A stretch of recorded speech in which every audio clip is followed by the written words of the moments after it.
Okay. All right. Welcome, everybody. It's great to be here with you all. It's great to see you all, and some of you I can't see. And it's good to know that you're here with us, even if we can't your cameras off. And even if you're going to only be joining us in the recording, it's good to be here with you. Um, Today, I'm going to share a little bit, just kind of big picture about the course, and then we'll focus in today's exploration. This is the first of an 8-part course called The Journey to Freedom. And we're going to be following what, for me, is actually, I think, probably my favorite holiday cycle. We oftentimes talk about the holiday cycle in the Jewish calendar of the high holidays, even the month leading up to Rosh Hashanah. It's like a whole big, very distinct season. And and I think this time of year, the seasonal aspect of these holidays is sometimes lost on us. Tonight, here already in Israel, it's Tu B'Shvat. That's what we'll be focusing on in our session today. But it's already a new year for the trees. What that is, what that means, we'll explore that together. A month from today is Purim. A month after that is Pesach, Passover. The spacing and flow of these inflection points in the calendar are not random. We're moving from full moon to full moon to full moon, from one pulsation to the next pulsation to the next pulsation in the calendar. And and while it's not necessarily all one distinct specific thread, there is an evolution that all of these holidays are a part of, and a cycle that we're stepping into fully right now today, starting with Tu B'Shvat. I know for a lot of people, hearing Pesach is in 2 months is already anxiety provoking. And at the same time, uh, we tend to like to get to our holidays with a sense of preparedness, with a sense of spiritual, emotional attunement to what we're entering into, and to not just get blindsided like, oh, it's here already, and I wasn't prepared. So, so one thing that this course is, in a very real way, is a chance for us to be preparing for these holidays that lie ahead. Um, just give a brief overview. We will be focusing on Tu B'Shvat today. In our next session, we'll be focusing really on the theme of liberation and freedom through a Torah lens, and really as the path of Torah as a path of liberation.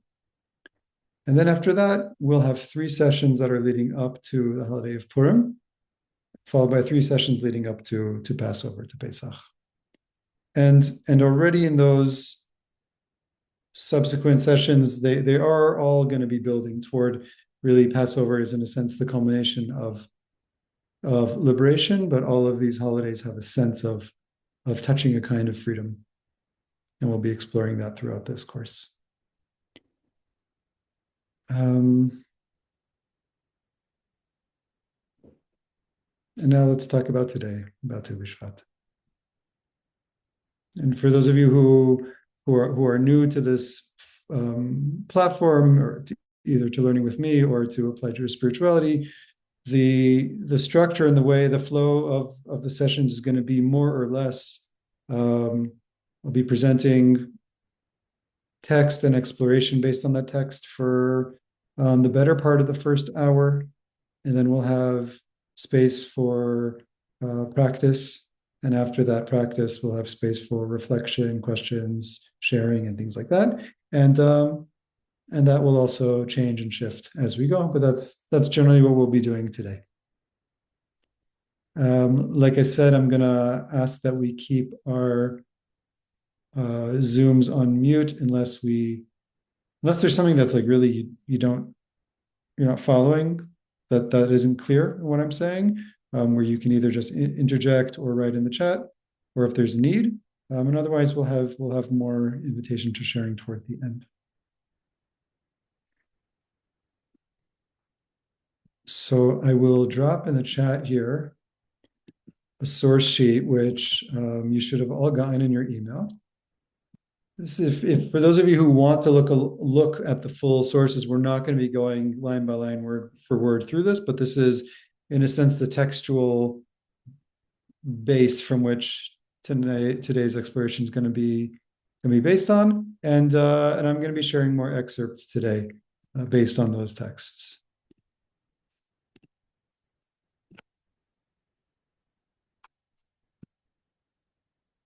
I'm sorry, before we jump into here.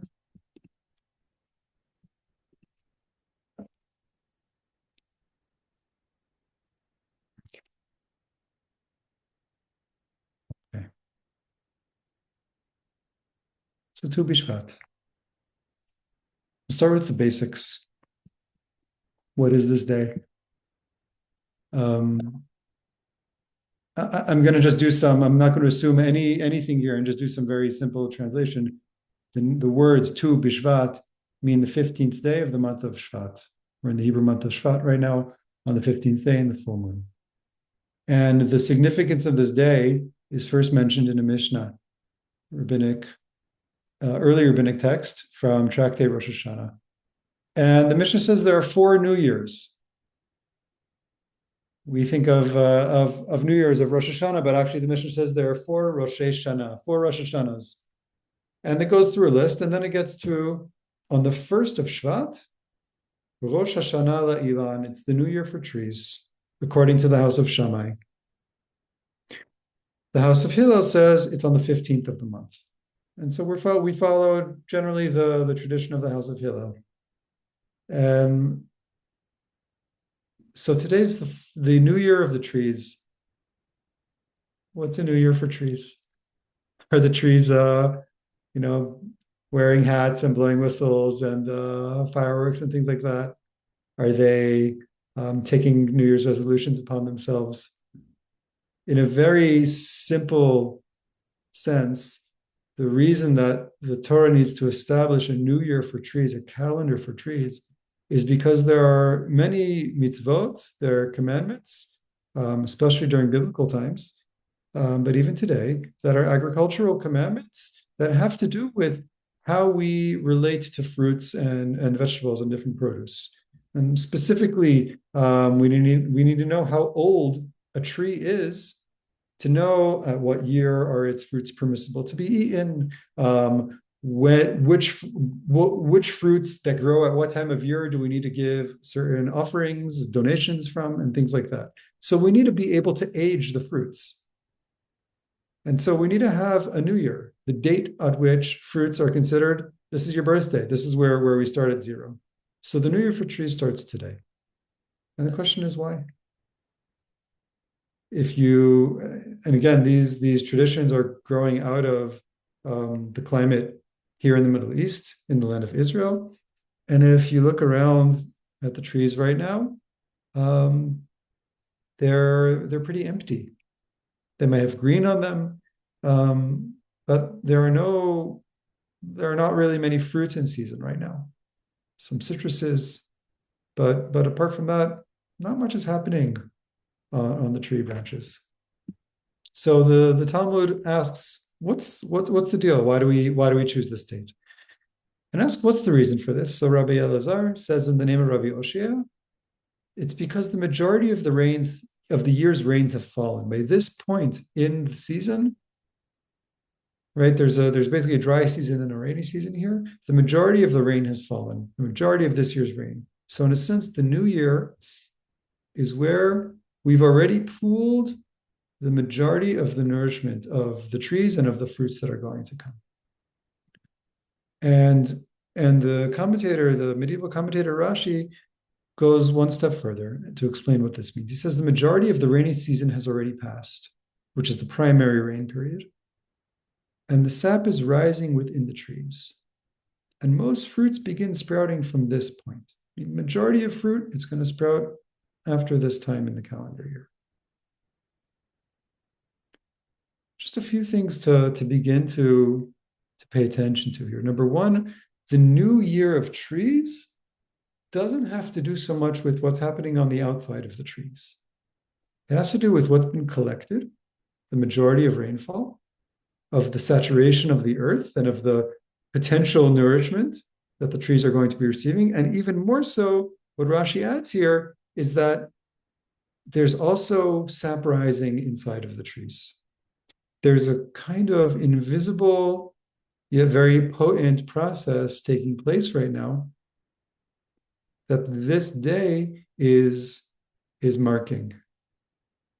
It's reminding me there are indigenous traditions in the Americas where the first maple harvest, and when the sap is being extracted, is a huge celebration festival. Maple syrup isn't traditionally such a big thing in the Middle East, but we are paying attention to the sap rising within the tree. That there's some process taking place beneath the surface.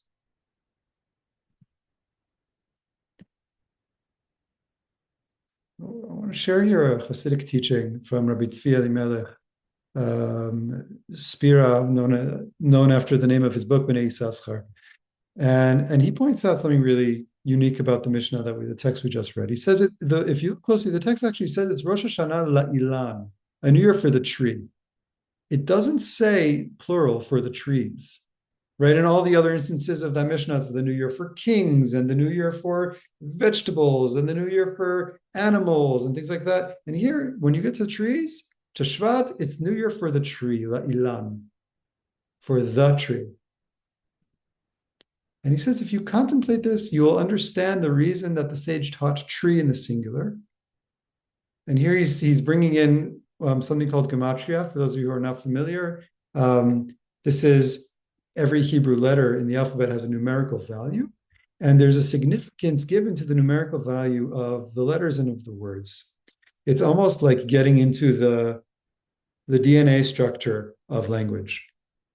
So he says that if we contemplate this word ilan, the Hebrew word singular tree, ilan, is the numerical value of the two primary names of God, Yud He Vav He and Adonai, which he says is a complete union.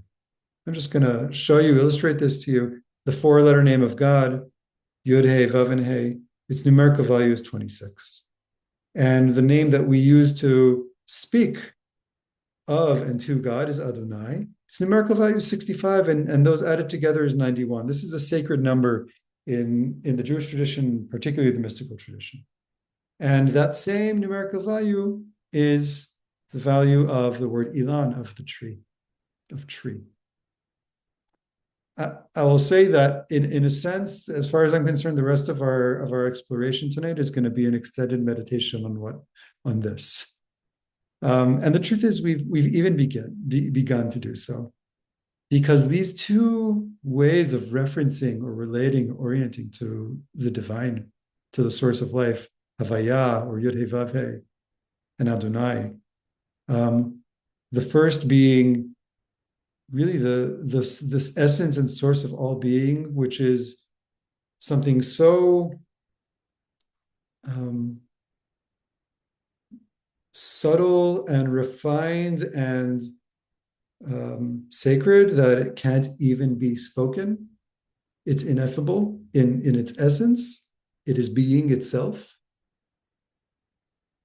And Adonai is the level on which we can speak to something. We can relate to something, either as a felt sense or as an idea or as a relationship. And in the Mishnah already, and in the commentary in the Mishnah already, we're talking about what's happening on the level of what's apparent and what's happening on the level of what is hidden from us, of what is invisible, of what isn't. We cannot see, touch, and feel, but we can, in a sense, have an awareness of and know that it's there. In a sense, I'm looking at a tree, and I don't see its life force flowing through it in this moment. I look at it and it's barren. But Tu B'Shvat is cluing us in to a hidden essential process, flow of life that is happening all the time, and particularly in particular ways right now, that we're giving honor to and that we are orienting ourselves toward.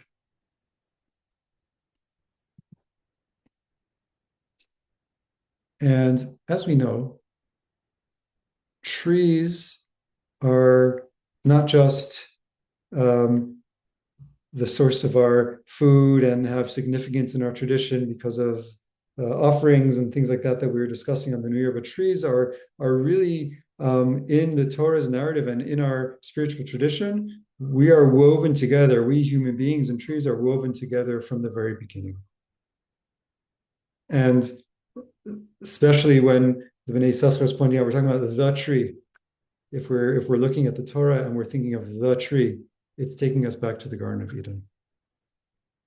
And here I want us to look at these stories, these initial stories of us and trees, in a sense, with fresh eyes, and to learn more deeply what Tu B'Shvat is bringing us into relationship with.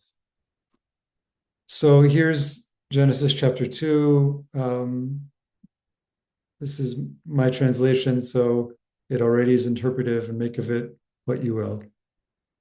This is the unfolding of sky and earth as they were being created on the day that Hashem, God, made earth and sky. All plants of the field were not yet on earth, and all the grasses of the field had not yet sprouted, for God had not yet brought rain upon the earth, and there was no human to work the earth. So we just pause there. The introduction of creation of earth is there are no plants because there's no rain because there's no human to work it. So already that reciprocal mutual relationship between humanity and plant life is here from the beginning. A mist rose from the earth and watered it. God forms the human from dirt from the ground, breathed the soul of life. I'm going to skip ahead. God planted a garden in Eden to the east and placed the human there that God formed. God caused to grow from the earth all trees that were beautiful to behold, kol etz nechmad l'mar'eh, and good for eating, v'tov l'ma'achal, and the tree of life within the garden, and the tree of knowledge of good and evil, v'etz ha'chaim b'toch hagan, v'etz ha'da'at tov v'ra. So here too, trees and people. And there's already a relationship between trees and people. God plants a garden, finally there's a person, so now God's starting to bring the plants to life, and brings the person to this place where there are plants. And in these plants, in this garden, there are trees that are beautiful to behold and good for eating. The trees are described in a way of how people might relate to them. Again, this relationship from the very beginning between us and trees. And then these very specific trees, Eitz HaChaim, the tree of life, and the tree of knowledge of good and evil. Torah goes on to say God takes the human, places them in the Garden of Eden to tend to it and protect it. Right? So these trees are not just for us to behold their beauty and to eat from them and to reap their goodness, but these trees are there, and we are there with the trees to tend to and protect them as part of the garden. And then God commands the human, Mikol eitz hagan achol tochel, eat from all the trees of the garden. Ume'etz hadat tov v'ra, from the tree of knowledge of good and evil, do not eat, for on the day that you eat from it, you will die. I want to point out something that I think is lost on a lot of us. What is the very first mitzvah in the Torah? What is the very first commandment in the Torah? If you ask most people, they'll say it's to not eat from the tree of knowledge. But the very first mitzvah, the very first time the Torah has a commandment, is God commanding human beings, Mikol eitz hagan achol tochel, eat from all the trees of the garden. You're here in my world. I've created this beautiful and delicious universe that you are part of, that your body is genetically aligned with. You can put it into your body, ingest it. It will nourish you. Come into my world and eat from all the trees in my garden. That's the first mitzvah. And to just jump for a moment, those you might be familiar with the Tu B'Shvat Seder. that is a Kabbalistic tradition that's kind of taken on all different forms today. But basically, what people are doing, the way people celebrate this day, is by eating fruit. Eat from all the trees of the garden. It's going back to that very first point of contact between us and our Creator, the very first communication. Come eat. Come eat. God is the Jewish mother. Come eat something. And then, of course, and from the tree of knowledge of good and evil, do not eat. And we'll talk about that. But there's this primary relationship between us, plant life, us and trees, and an invitation to both be protecting and also be receiving nourishment from them. We all know what happened. Adam and Eve end up eating from that tree, the one tree that God said not to eat from. And the consequence is really exile. I'm not going to read this word for word, but basically God tells them, because you ate from this, you are now going to exist in, rather than this harmonious, nourishing relationship between us and the earth, between us and plant life, we are now going to be in a conflictual relationship and in a distanced relationship from the earth. The earth is no longer going to be giving its produce in an easeful or nourishing way. It says here, it'll sprout thorns and thistles. It's going to be effortful and hard work rather than just walk through my garden and eat from the trees. Now it's going to take a lot of hard work. And eventually God sends Adam and Eve out of the garden to go work the ground, to go toil in the earth. Basically, without getting into the details, the inappropriate or violating type of eating and taking that they did there severed the relationship with the earth and with their surroundings, such that we continue to live in the earth, but we live in a disharmonious way, in a disharmonious relationship with earth. And to me, this is echoed in the Musaf liturgy of the holidays, where we say, because of our sins, we have been exiled from our land. We have been distanced from our earth. Literally, me'al admatenu, we've been distanced above our earth. It's as if our feet can't touch the ground anymore. We're not even really fully here. That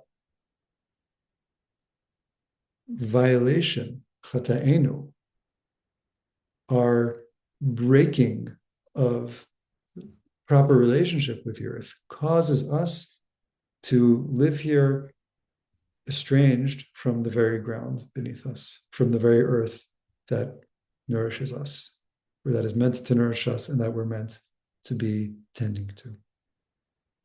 And it goes on, and then by definition, it's impacting our ability to have a fluid and transparent relationship with our Creator.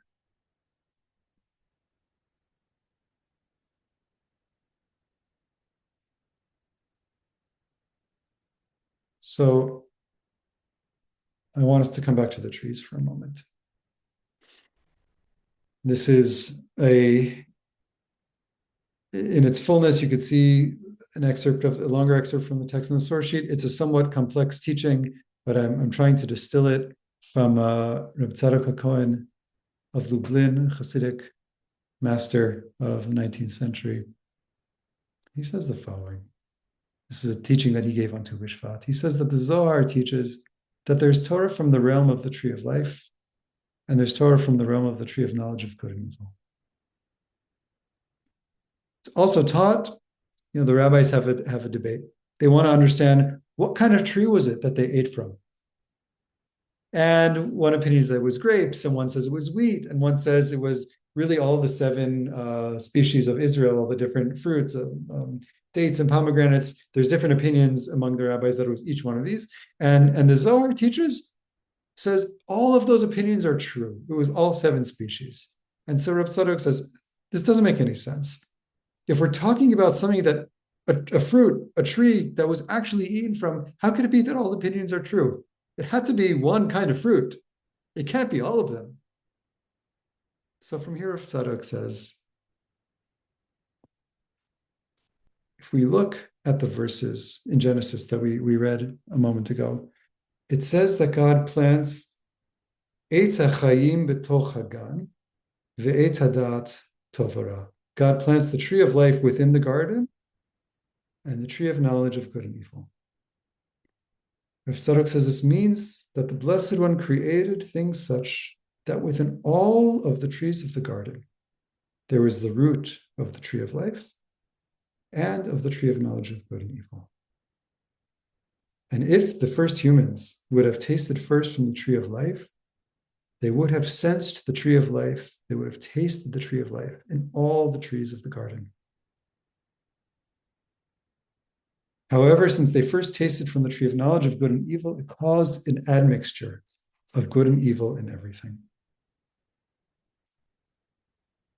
Rav Tzadok linguistically is picking up on the language that the Torah says here. Eitz hachayim betoch hagan. God plants the tree of life within the garden and the tree of knowledge of good and evil, meaning these are not so much distinctive literal trees, but rather two different ways of interacting, of meeting, of relating to creation.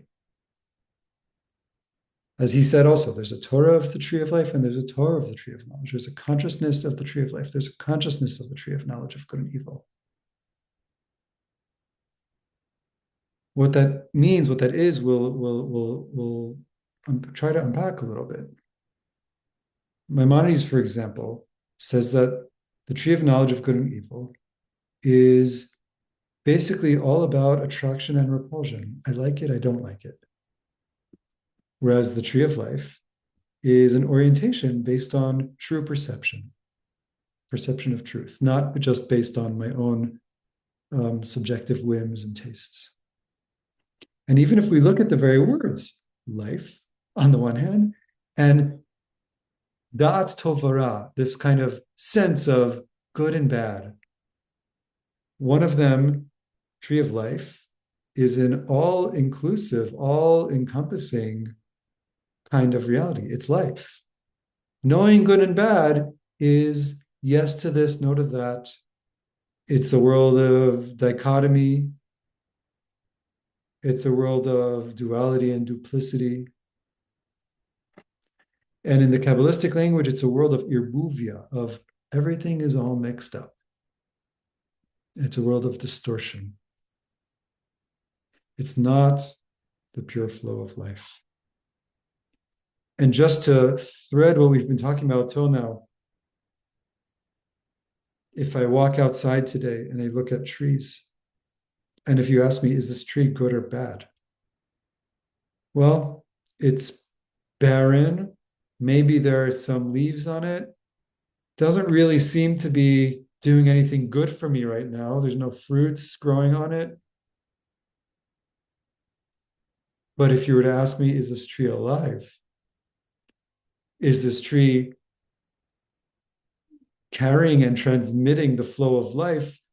Well, that's what Tu B'Shvat's about, isn't it? All of that life nourishment has been absorbed into the earth and the sap is rising inside of it. So I can look at it as through the lens of a tree of knowledge of good and evil, or I can sense it through the lens of the tree of life. And remember what the Bnei Yissaschar said, that Rosh Hashanah La'ilan, we're looking to connect to a unified tree on this day. We're looking to connect to a tree that's a tree of union, of oneness, and not one of trees. The other thing I want us to just notice here in the verses that I believe is related to what Rav Tzadok is teaching is if we look at the language around the initial language around the trees in the garden, it says that God causes to sprout kol eitz nechman l'mareh, all trees, all beautiful trees. And then God commands human beings, mikol eitz hagan achol tochel, eat from all. You know, the very word ochel or achal in Hebrew, which means to eat, it has the letter aleph, and then it has the word kol in it, all. In a sense, eating is our point of connection and relationship to the all. When I eat something, first of all, in a very literal sense, I'm absorbing all of creation, all of the elements, all of the evolutionary processes that have led to this seed growing in this way, and then all of nature working together to produce this tree and to end up in my hands and in my mouth. I am ingesting, I am eating a taste, a bite of the all right now. Ochel, achal. It's me and the all. I can eat in a way like God commands us in the garden. Mikol eitz hagan achol tochel. When you eat from my trees, I want you to eat from the all. Eat from all the trees of the garden. That's a tree of life way of eating. That's a tree of life way of relating to life itself as it exists and flows through creation. But I can also be completely separated from the all. And I can be in the very specificity. This is mine. I want this. I eat this. I like it. I don't like it. It can be the place of forgetting the all as well. And when I forget the all, I'm very much in the tree of knowledge of good and evil. It's in the very narrow lens of my limited perception and perspective in this moment. I'm not opening myself up to the all. I believe this is a bit what Rav Tzadok is saying to us, is that within the root of all creation, there's the root of this tree and the root of that tree. And we have an invitation, a possibility. What he said, if we had eaten from the tree of life first, we would only be eating from the tree of life. But once we leave that consciousness into the tree of knowledge, we're exiled again from our garden. We're distanced again from the ground beneath us, from the earth. Let's continue in Rav Tzadok's teaching here. He says, God created humanity upright. If it were not for the distortion being the eating from the tree of knowledge and what that is symbolically and the impact of that on our consciousness, says there would have been only a single tree, the tree of life. Right? It's just such a radical and beautiful way of reading the verses in the Torah, that God creates all the trees in the garden and the tree of life and the tree of knowledge of good and evil, and it can go one way or the other. And if it had gone one way, it would all be this single tree, the tree of life. This is what the Blessed One created. God created the tree of life, and all of the trees of the garden were branches of it. There was one tree, one root system. Every tree is an outgrowth of the tree of life. Every tree is another emergence of the source of life, creating and nourishing the world in this harmonious, reciprocal way. However, he says, after the corruption which brought with it this admixture, this mix-up of good and bad, everything is good and bad, it produced the tree of knowledge of good and evil. The tree of knowledge of good and evil, he's saying, it grew out of this separation. It wasn't the original planting. But once we leave the tree of life, that's what grows for us. That's what we get. And echoes for me what we read earlier, the consequence of eating from the tree of life. You're going to be at odds now with the earth, below you and around you.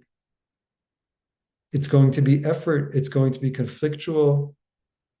It's not going to be this harmonious relationship. What ensued, he said, is that the tree of life, which is the Blessed One, which is God, cannot be grasped other than through the light of Torah. Here he's already referring to something he explained earlier. He's broadening this to not just be about us and trees and us and creation, but it's between us and God too. Because there's God, there's the oneness, there's the sacredness of being, and then there's all of the rights and wrongs and all of the structures and frameworks through which we approach God, relate to God, or distance from God, come close to God, that the Torah communicates to us. And he basically is saying to us, if it were not for our consciousness being distorted and really kind of losing touch with the essential connection with God, we would have a completely different Torah also. But we have a Torah now of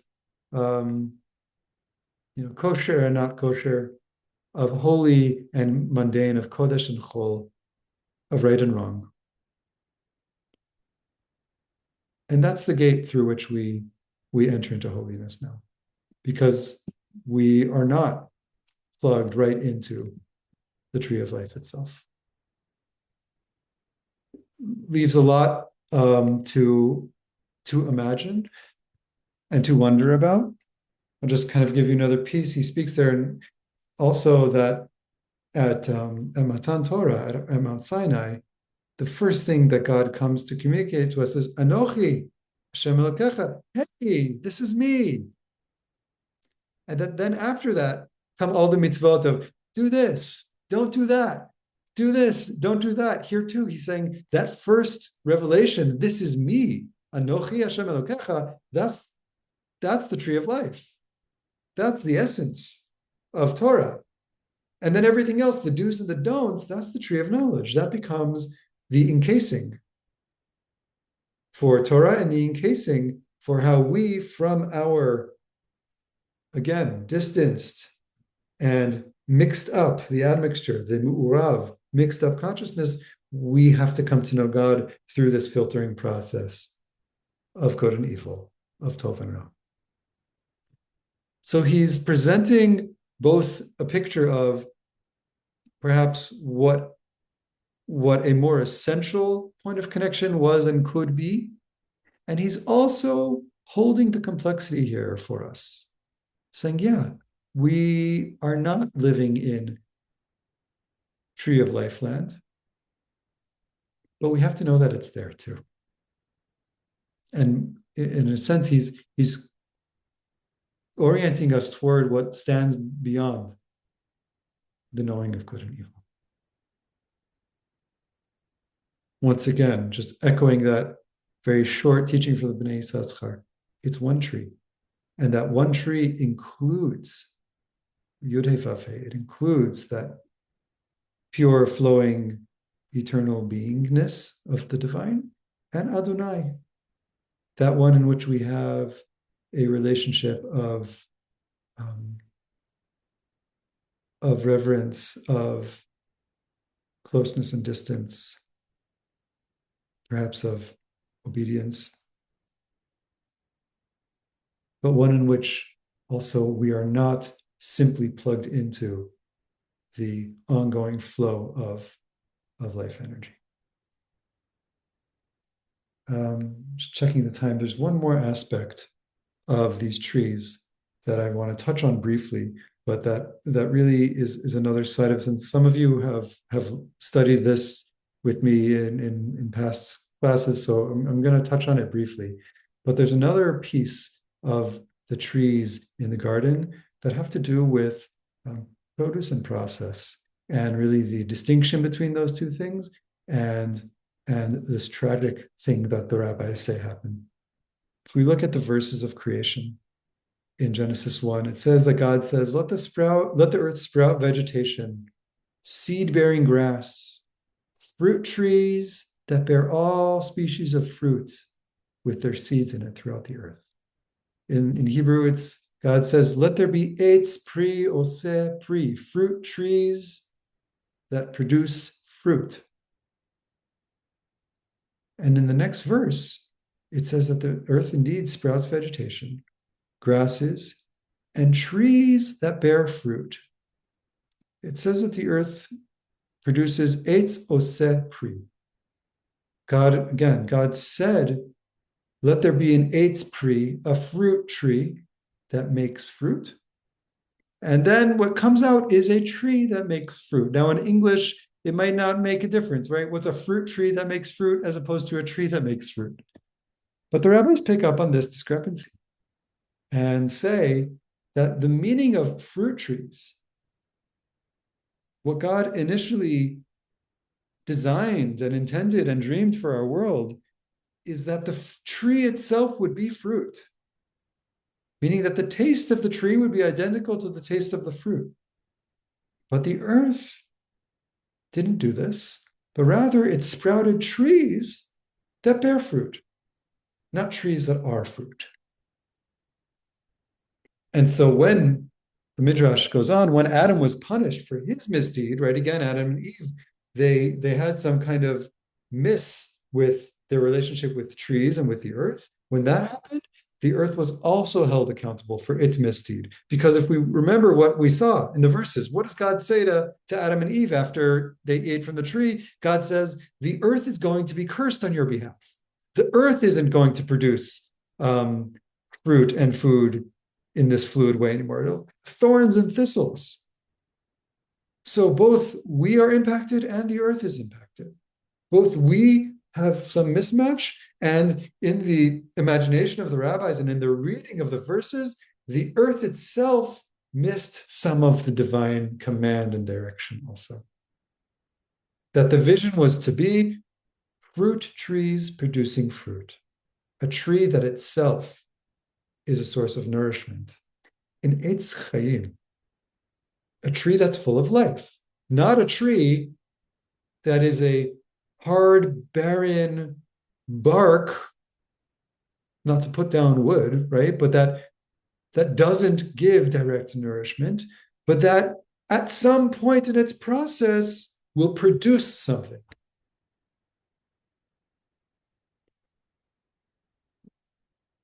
Later rabbis, you can see, I brought a piece in the source sheet from Rav Kook where he speaks to this very directly, points to the way in which we experience life as waiting to get somewhere, a fruit-oriented life, a produce-oriented life, right? That's the world of tree of knowledge of good and evil, of post-Eden, of you're going to, by the sweat of your brow, you're going to work this land until you die and return to the earth.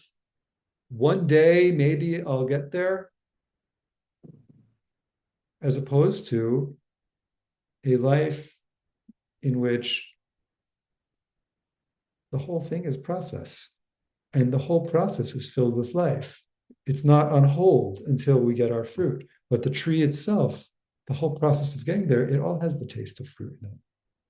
We are tasting life throughout our lives. This is one other layer to this possibility of tree of life, and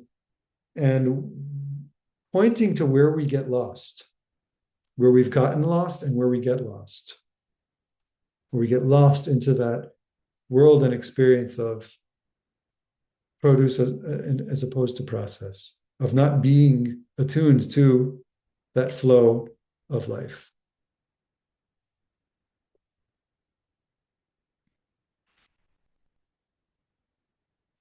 And the last teaching here for today is another teaching from Rav Tzadok, but from a different work of his.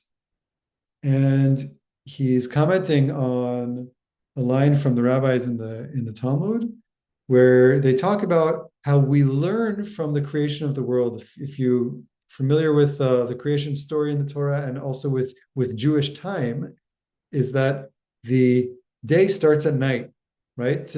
Tonight in Israel is the 15th of the month of Shvat. The 15th, the Tu B'Shvat, starts at night, right? Shabbat starts Friday night, not Saturday morning. And that's because that's how the world is created in our tradition. Vahi erev, vahi voker. There's nighttime, and then there's morning. There was darkness in the Torah before God said, let there be light. So the Talmud says, in all manners, the night precedes the day. This is what we learned from creation. This is the way of the world, right? And Rav Tzadok goes on and he says, it's because in all manners, absence precedes being. Ha'eder kodem lahavaya. And then he quotes from the book of Micah, though I sit in darkness right now, I will come to know afterwards that God is my light. Meaning you're going to go through the hard times, but there's a light at the end of the tunnel. He goes on, the entirety of our lives is composed by time. There's darkness and light, there's day and night, and it repeats itself continuously.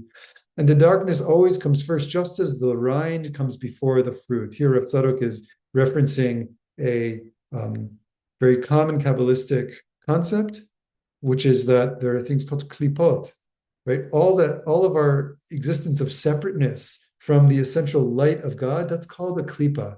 It's like the peel of a fruit or the shell of a nut. You can't get to the fruit without going through the shell first.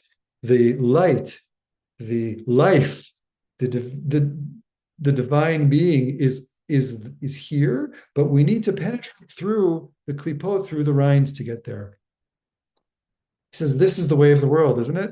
Except when it comes to the devotions in the temple, kodshim, in which night follows the day. I'll just say what he's speaking about and then kind of the bridge he's making.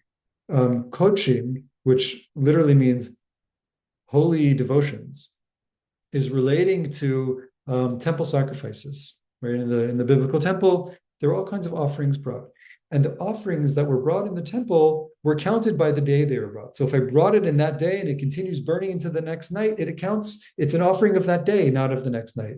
And I don't bring an offering at night for the next day. So it's flipping the calendar. It's flipping the way we count days. If we to take this more broadly, what Rav Tzadok is saying is that when it comes to holiness, when it comes to really being in touch with holiness, we don't need necessarily the rind before the fruit. We don't need the separation before the union. There's another possibility. He just says it so beautifully, because for someone who has already arrived at holiness, the day comes first, like someone who's standing inside of the fruit. For them, the fruit comes before the rind. Apri kodem l'klipa.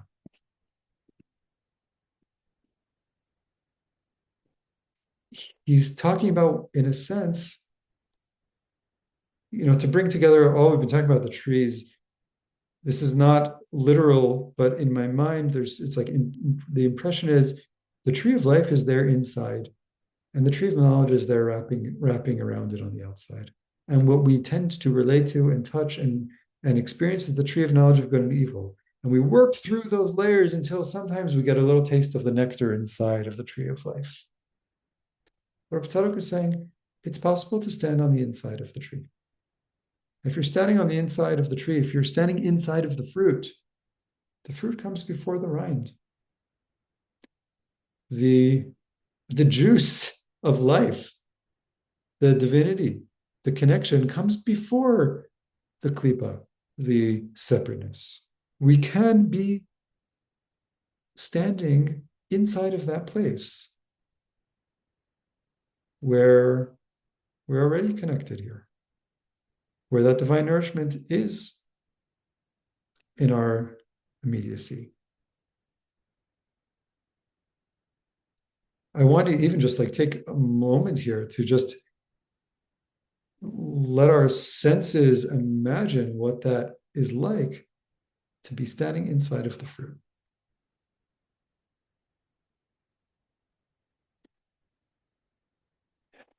That I don't need to tear and cut and work to peel the layers away, to contact the source of life, the source of nourishment.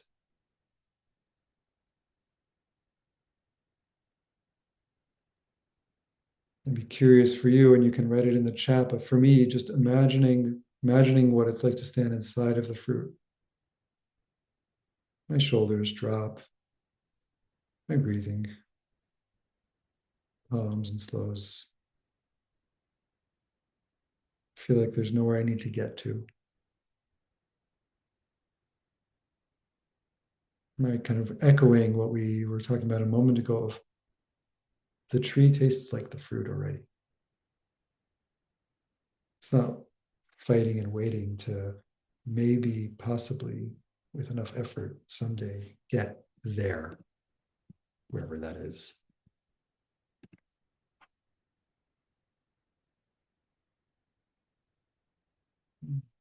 So, just to close with the slides today, a nice midrash from Rumi. It says, out beyond ideas of right doing and wrong doing, there is a field. I will meet you there. That Rumi is also speaking about a place beyond the knowledge of good and evil, beyond the tree of knowledge of good and evil. And it's a field, and it's a place of meeting. It's a place of contact. It's a place of intimacy. It's a place of life.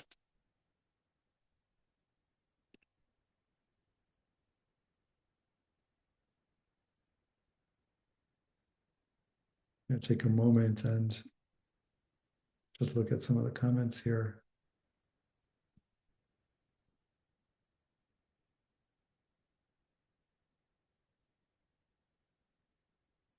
Okay, we can maybe talk about some of these in a little bit after practice.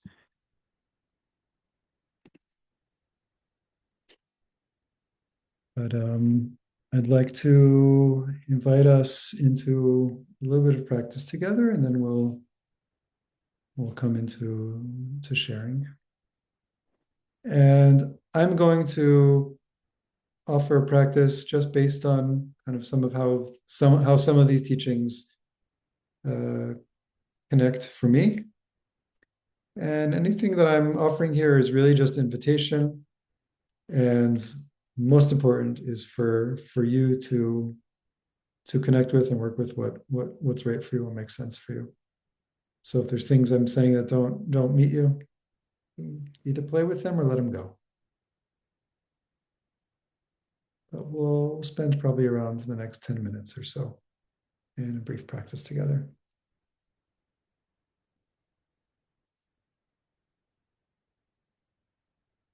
If it's more comfortable to have your screen off, you're welcome to do that also, but really no need as far as I'm concerned. So I want to begin by just inviting us to let our senses come off the screen. Whether that means to literally start just sensing and scanning with our senses the space around us, whether it means to just take in the space around whatever this device in front of us is, allowing ourselves to begin to take in space here.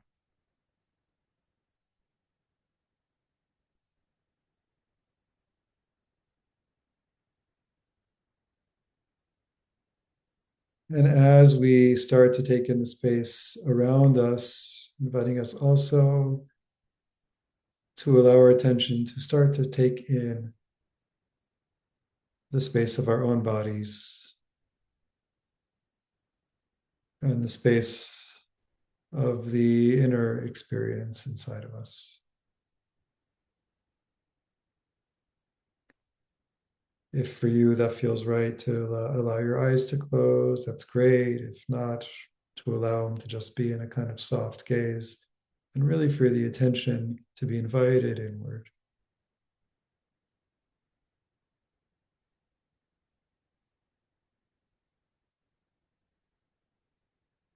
And as we start to sense our own bodies here, to allow our attention to move all the way down the body to where our body meets the ground.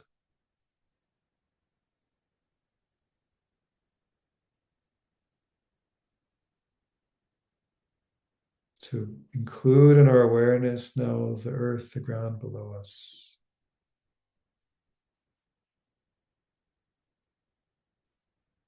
And that could be literally having our body touching the ground. And also simply feeling the weight of our body. This sensation of the gentle holding and pull of gravity on our body. This is an immediate and visceral experience of the earth below us.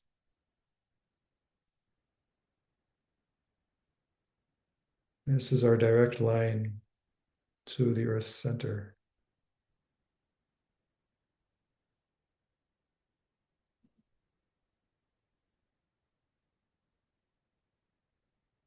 So as we sense our body being held, tethered to the surface below us, inviting in awareness of the deep earth below us, the deep, dark ground.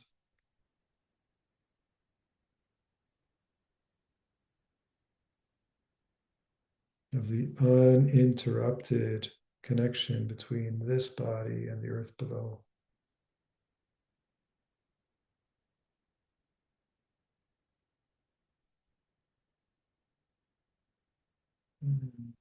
Taking some moments to sense and visualize and perhaps even smell and touch the feeling of earth.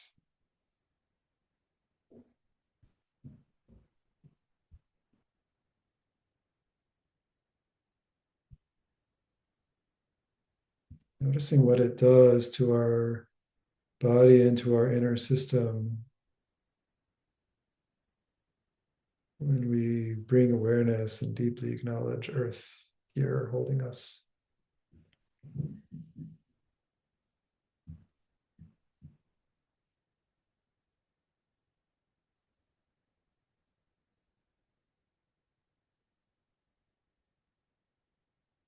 And through the pull of gravity, allowing the bottom parts of our body, toes and feet and legs,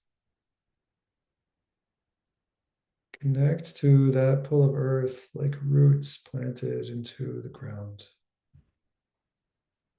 Feeling our connection with earth as root extensions.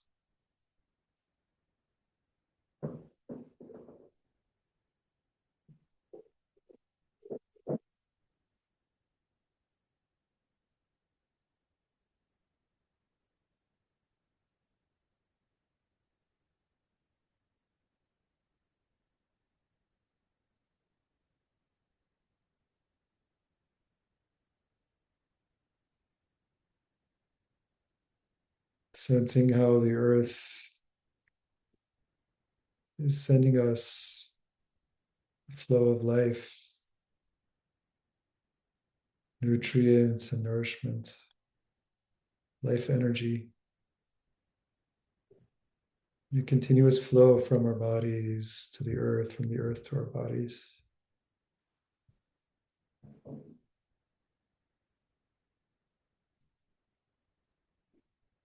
If it feels right, allowing that awareness to extend up through the legs,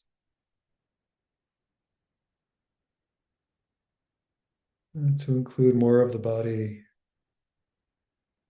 all the way toward our sit bones and thighs and hips and pelvis. Here to feeling that energetic pull of gravity, that earth connection.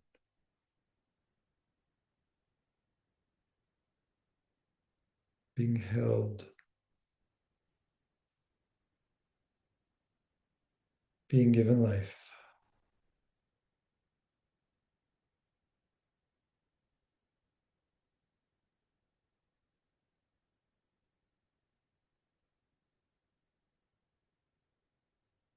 If you would like, continuing up through the tailbone, the lower back and lower abdomen.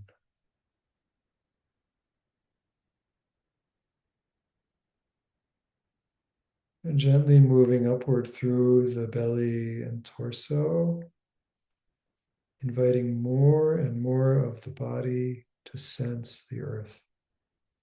Sense the earth's tug and holding.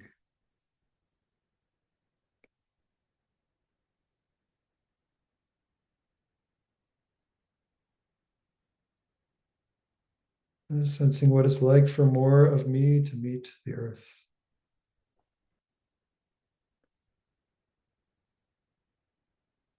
Are there parts of me that want to let go and release when they meet earth?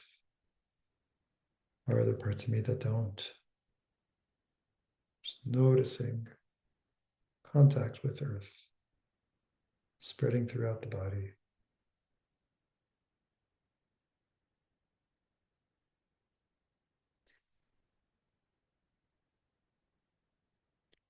Allowing it to move up the torso, the chest, including also the hands and arms.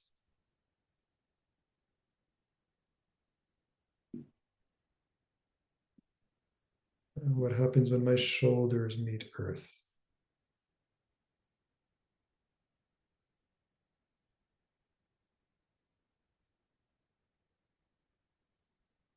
My spine and the top of my spine.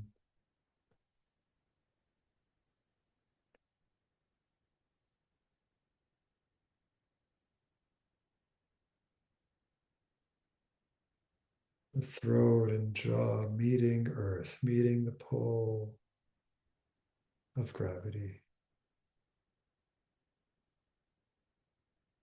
The cheekbones and tongue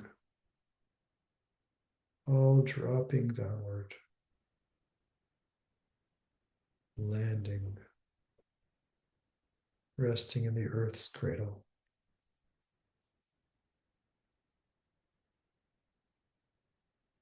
The muscles around my eyes, and even imagining my eyeballs being able to simply drop a bit down.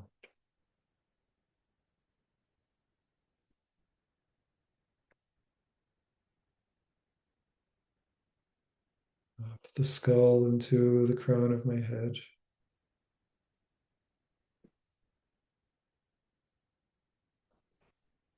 The whole body here, held in earth.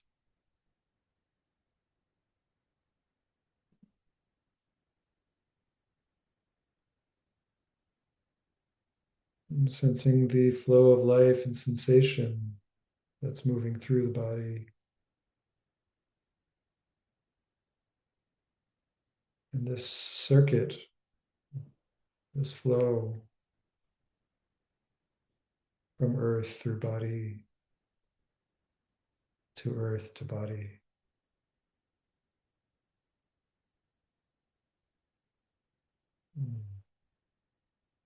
The umbilical cord from the earth's center to every cell in this body, to the life process itself, to my very biology.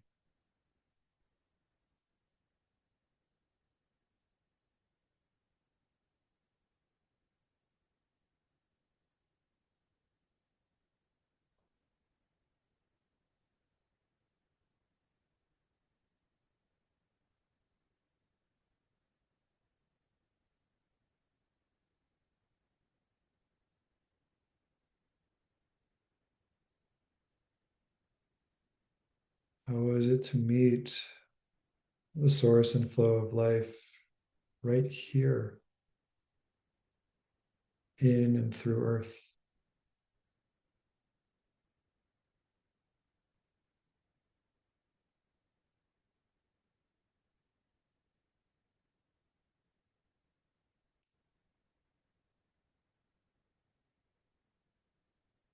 To welcome all that my body is sensing as being itself, as life itself living through me.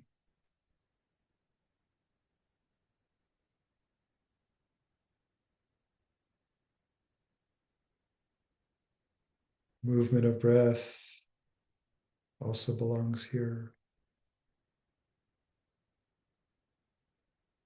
in this fluid motion and give and take with earth. And my consciousness too. Thoughts may come, may go, awareness, welcoming it here. It's part of this relational presence, this relational field between earth and me.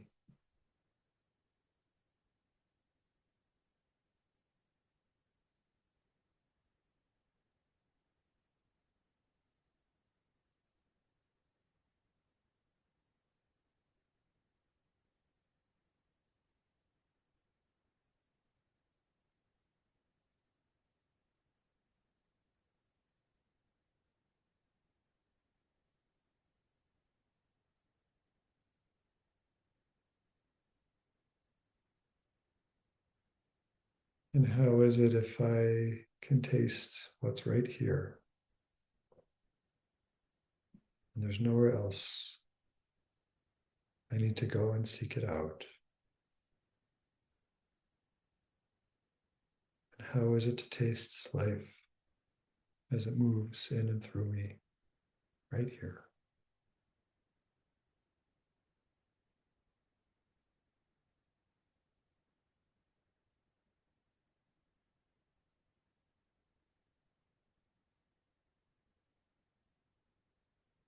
Inside the fruit, inside the tree.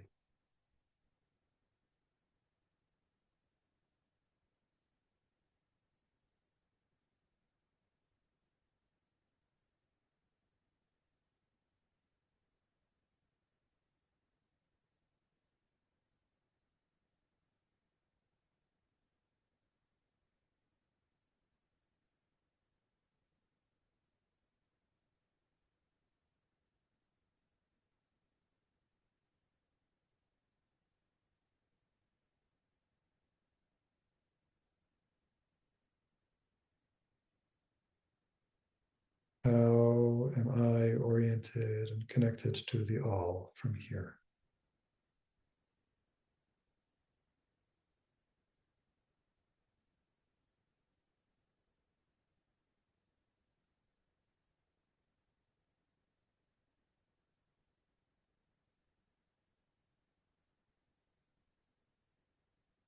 And take a few more moments to simply breathe and be with this.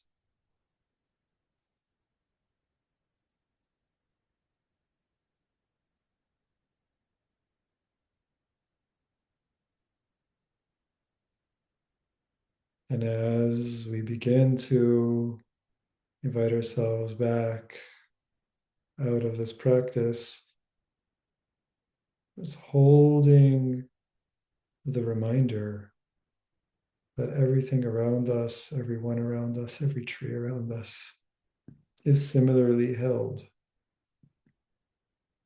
nourished, nurtured by the living earth, by the energy and force of life and creation that pulsates through.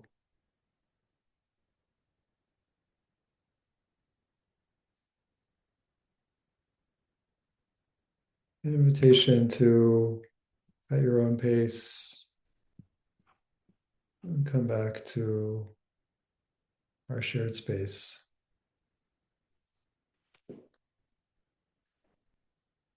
And letting your body perhaps move in the way that feels right for it.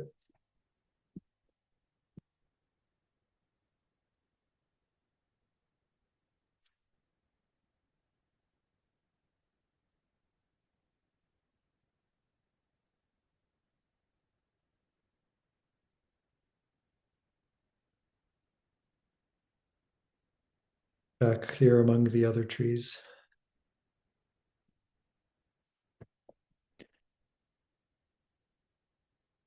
Just inviting, if you'd like, if there's anything you want to drop in the chat of something that you felt or sensed there in the practice. just be a word. It could be more than that.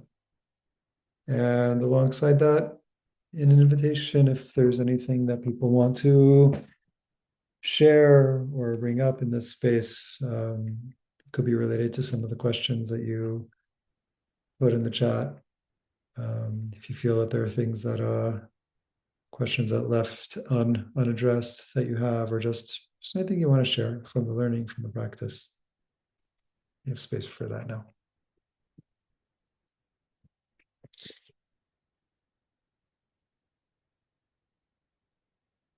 And if you do want to speak, you can simply unmute yourself, or you can do the raise hand.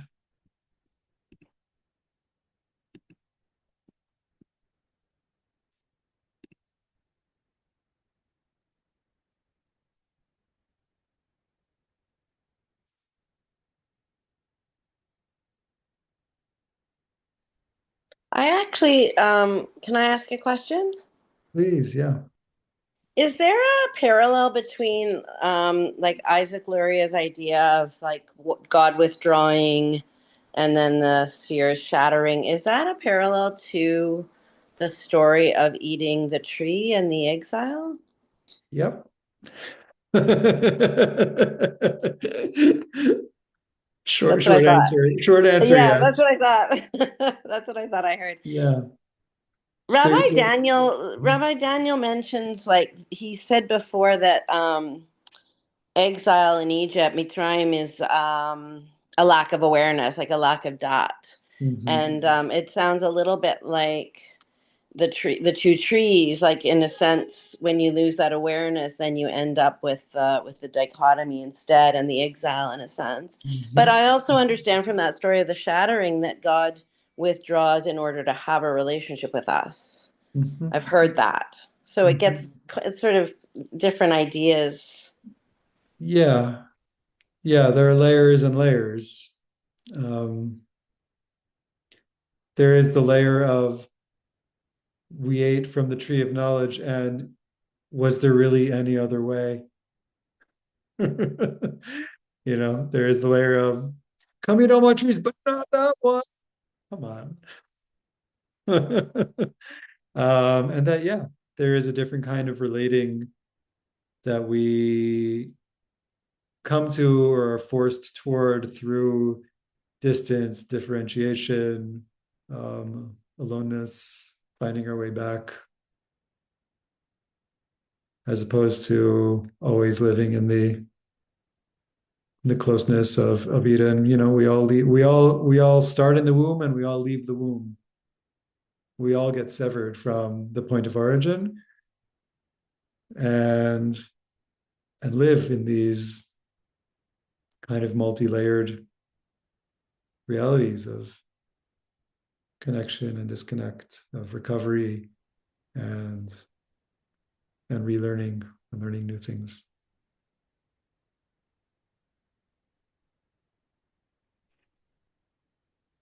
Hmm. I do love the idea that it's there. Hmm. Adele, I hear you speaking, but your camera's off. Would you like Oh, to I'm sorry. turn on your Hang camera on. so we can see you? Yeah, yeah. Um, I do like the idea. We think so chronologically, that this was like the beginning of the world, but the idea that it's actually happening now, that this Mhm. tree is always there, Mhm.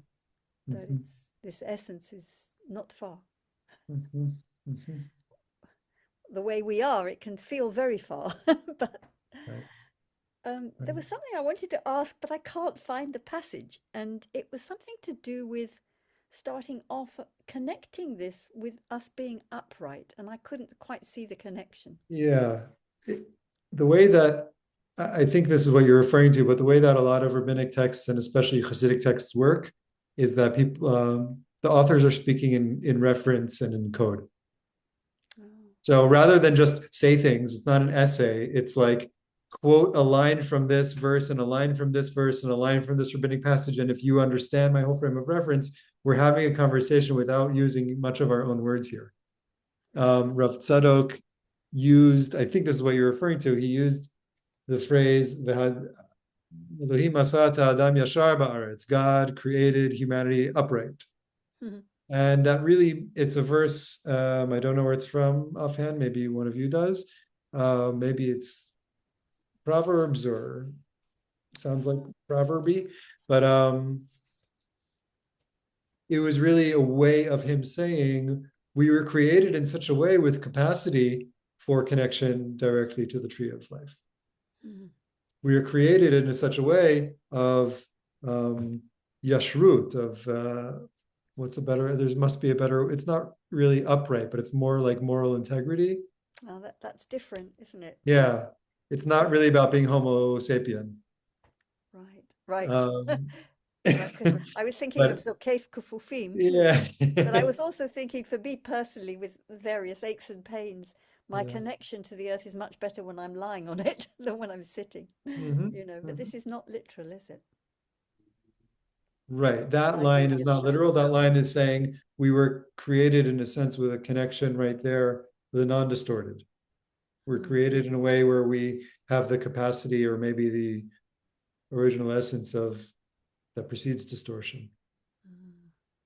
Thank But you. also on the literal, um, this is a great day to spend some time with trees, to spend some time with the ground and on the ground, Mm. with a tree or on a tree. That's literal. Yes. It's also that. Yeah.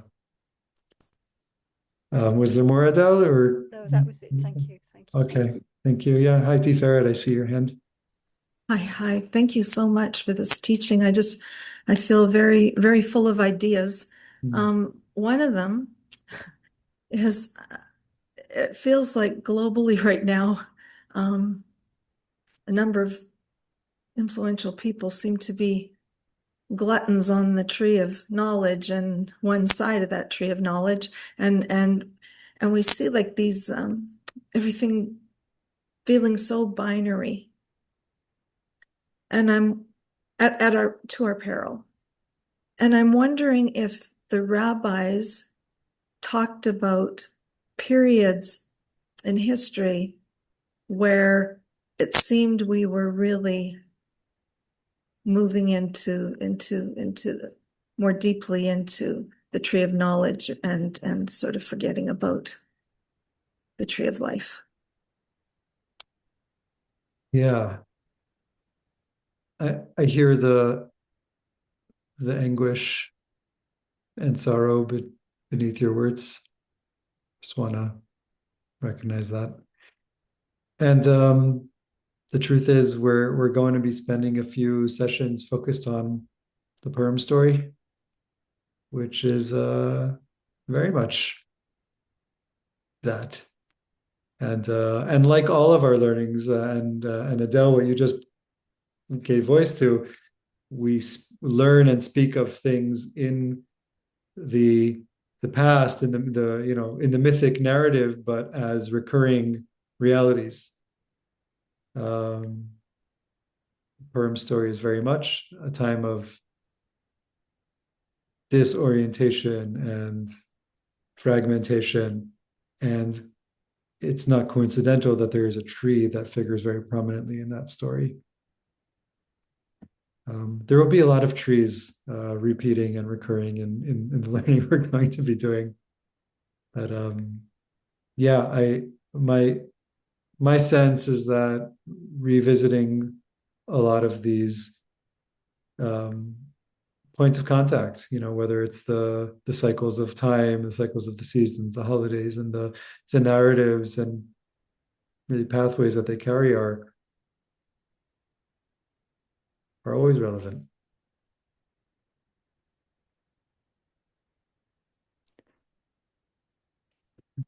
Is that okay for now? Well, I can appreciate how, like as individuals and perhaps as a group of people, we move through those cycles.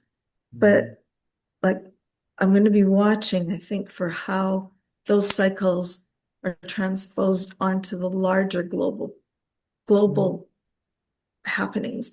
Like and those don't follow the cycles of the Torah. I mean, those can be No.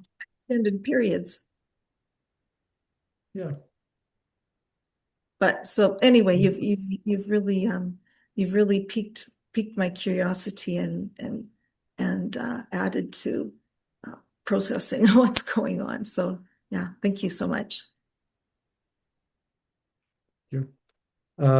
Lauren and then Orachaya, and we'll probably be at time after the two of you. Hi. I want to thank you for the images, because I felt grounded, which is something I really feel, but I felt grounded, but I could also feel like the sap just pouring through my body. And I'm lucky because when I open my eyes, I live in Toronto, across the street, I'm opposite a cemetery with tons of trees and flowers. And so I'm looking at these wonderful conifers and then all the deciduous trees without leaves, but covered in snow because we're going through an extremely rough winter. It's like minus 24 out right now. Totally not Toronto weather. It's more like Winnipeg and Tiferet. I wish I were in BC. But anyways, I want to thank you for that. And it felt so right looking out. It's a sunny day too. Looking out, seeing the trees, seeing them being nourished by the sun, holding strong in this extreme cold with the snow on them. And it's wonderful. So I just really thank you. And happy to be Shvat. Yeah, thank you, Lauren. And did you say that it's a cemetery? Yeah, it's a cemetery. It's actually called Mount Pleasant. Mhm. So it is rather pleasant. And Yeah. it's the biggest one in Toronto. So it goes Mm. lots of blocks, but there's lots of trees, and it's spectacular. Like in the autumn, you can imagine the fabulous colors. And in the Mhm. spring, there's magnolias, and they also have cherry blossoms, which are one of the Mm. first things of spring. And so I could stand on my balcony and I see these beautiful cherry blossoms. It's really a beautiful. People walk through it like it's a park. Yeah. So just wanting to also, I don't know, you thank me for the image. I'm thanking you for the image of, Okay, this cycle of and movement of life that encompasses more than life. that's true. It's too bad there's no Jewish section. It would be a nice place to be buried. But yeah, right. It's all life recycling. We're It's all beautiful. we're all part of the compost. Not fun. Not fun. Yeah. Thank you. And Orachaya. Oh, thank you. Um, I will just reflect that I don't know how we made things so complicated because it's so basic, and it's why I value your brachot course so much, because it just, if we're going to reconnect with the vital force of everything that is and that we are, um, that's the point of entry. And I guess Tu B'Shvat is like a portal into that portal in a way. And I want to share, I was recently in Peru. I spent some time with the Shipibo tribe, and one of their master plants, actually, their main master plant is a tree called Noya Rao. Sorry, family reunion. Um, a tree called Noya Rao, which is really enchanting because at night, when the leaves fall to the ground, if you go without any light on a very dark night, not like Tu B'Shvat, the leaves are bioluminescent and they literally sparkle as if there were fireflies. Wow. And the medicine, the bark of this tree is like of the most central medicine to this particular family within this particular tribe. So I don't know how to connect the dots, but the fact that the bark is the medicine and there's this fruit, this tree doesn't produce fruit, and it's a very impressive tree, and they have such deep veneration for this tree. Um, and it's like a deep part of the cosmology. So I think like there are pieces to the puzzle, that we carried in our sacred texts, but that also exists on the physical plane. And we get to marry them back together. So thank you for this very real meditation. Good. Thanks for the sharing the tree of light. Oops. Okay. So we will pause here today. Thank you all for being here. And I'll send out a recording and resources as soon as it's ready. For those of you who are continuing, we'll see you in a week. For those of you who haven't registered and are interested in it, I'll share the link again in the email for the full course. And we'll also open a WhatsApp group for course participants so we can continue this kind of Beit Midrash, this chavruta, back and forth sharing and deepening in between weeks. So thanks again, and happy Tu B'Shvat, and welcome to this holiday cycle. Okay, take care, everybody. Thank you so much. Thanks, and Samaya. Thanks for being here. yeah. Put that up. Bye bye. Thank you.